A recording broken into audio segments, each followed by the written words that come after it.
I'd like to address you in the next couple of minutes with what I consider to be the most significant challenge I've ever taken up, and the most significant challenge that I believe the human community has ever dealt with in the last 10,000 years of human civilization.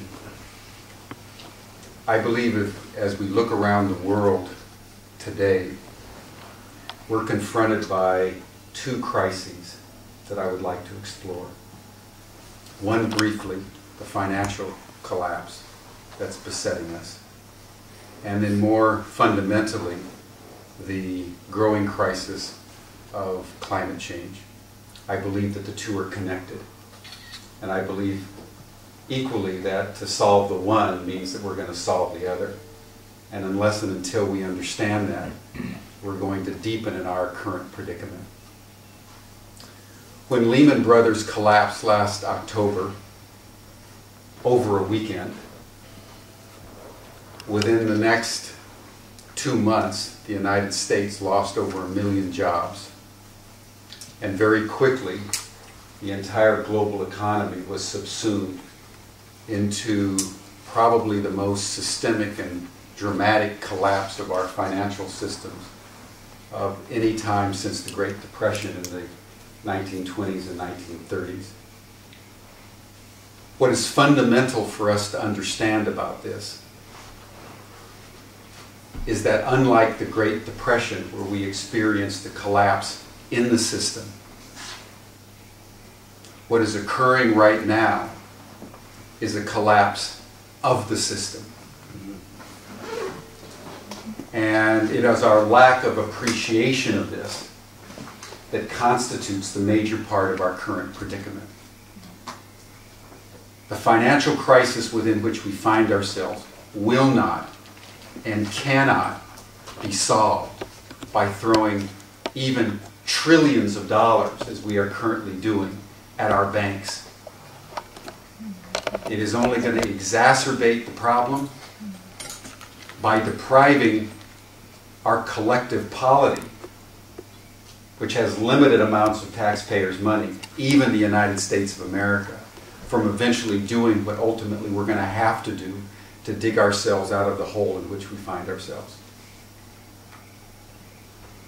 15 years ago, communism collapsed because it was not economically realistic.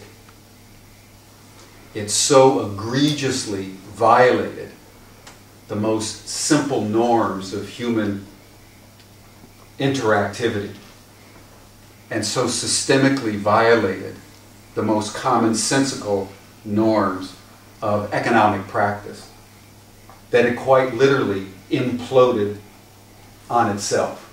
Communism did not collapse because of an enemy without. It collapsed because of corruption within. What we are experiencing now in the United States and around the world is the collapse of free market capitalism. It is collapsing because we are not ecologically realistic. And the measure of how ecologically unrealistic our system of economics has been can be measured by the degree to which we have systematically so exploited the natural resources of the earth that we are now in the process of changing the very climate that has supported human civilization for the last 10,000 years. And I'd like to explore that for a few minutes tonight, because I think once we get the magnitude of what our political economy has done and is doing, we will be motivated to take, I believe, some of the very necessary steps to save civilization from an impending collapse. And I don't know of any other way to put it except that starkly. But if you look back to the beginning of the Industrial Revolution, basically what transpired and which served as the catalyst for the Industrial Revolution, was when England ran out of wood to burn and began to burn coal.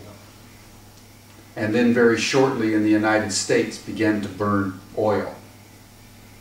And the capacity to burn coal and burn oil are fossil fuels, which had accumulated over the millions of years right underneath the surface of the earth, compressed plants, literally, was what empowered our factories, gave us oil and gas for our cars, heated our homes, and became the very basis of what we call our modern way of life. If you examine your life, the life of your community, the life of the United States, it is almost entirely predicated upon our very efficient and increasingly effective use of fossil fuels. And for several centuries, we did that without any thought of the consequences and the side effects. And the combination of the burning of the fossil fuels, combined with the accelerating effectiveness of our technologies, and the escalating populations around the world, have given us, since the end of the Second World War, a situation where we have doubled the human population, and we have consumed more natural resources in the last 60 years than the rest of human history combined. Until now, the planet literally groans under the weight of humanity that has so systemically exploited the earth that there is literally no nature left. There is not a single centimeter on this planet that has not been mapped and explored and exploited by the human community. And what's been accelerating as our industry has become larger and our populations have become bigger and our technologies have become more sophisticated is we've been spewing into the atmosphere millions and millions of tons of carbon dioxide. That's what happens when you burn oil. That's what happens when you turn on your car. That's what happens when you turn on your refrigerator or turn on your air conditioning or drink from a plastic cup. Almost everything we use in our modernity is predicated on the release of CO2 into the atmosphere. Well, what's been happening as we've been releasing this CO2? The temperatures of the earth have slowly begun to rise. And it's only by a fraction of a degree. But the analogy that we need to understand is that it's much like having a fever. Our natural temperature is 98.6 degrees. You go up 1 degree, and your whole body starts to feel out of kilter.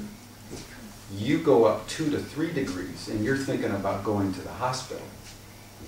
You go up 4 or 5 degrees, 6 degrees, and you're potentially in a fatal situation. So what we're causing around the earth is literally a planetary fever. And the most commonly experienced effect of this is that since 1987, we've experienced a quadrupling of the number of extreme weather events. We had Katrina here just a few years ago. We've had cyclones in India. We've had drought in Australia.